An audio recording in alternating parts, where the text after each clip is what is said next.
সকাল সকাল যদি ঘুম থেকে উঠে দেখেন যে এত সুন্দর একটা পুঁইশাক নিয়ে আপনার হাজব্যান্ড আপনার জন্য দাঁড়িয়ে আছে, আপনার রিয়াকশনটা কেমন হবে? আমার রিয়াকশনটা অনেক সুন্দর ছিল, কারণ আমি পুঁইশাক অনেক পছন্দ করি।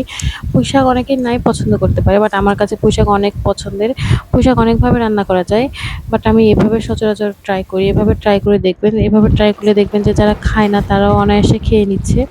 আমি প্রথমে পটল দিয়েছি, আলু দিয়েছি, এরপর পুঁইশাক দিয়ে হাতে সুন্দর করে মেখে কড়াইয়ে বসিয়ে দিয়েছি।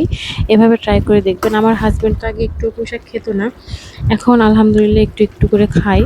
তো আপনারাও ট্রাই করে দেখবেন। যারা একদমই পুঁইশাক খেতে পারে না বা খেতে চায় না তাদেরকে খাওয়ানোর টেকনিক হচ্ছে এটা।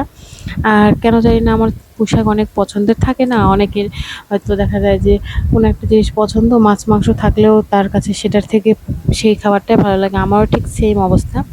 যাই থাকুক না কেন আমার পুঁইশাক খুব পছন্দের। আপনার ভাইয়া বাজার থেকে শুধু আমার জন্যই কিনে, সে কিন্তু একদমই খায় না, তারপরে কিনে অনেক ভালো আছে। যাই হোক, আপনারা অবশ্যই এভাবে ট্রাই করে দেখবেন। এভাবে ট্রাই করে দেখবেন যে সত্যি খেতে অসাধারণ লাগে।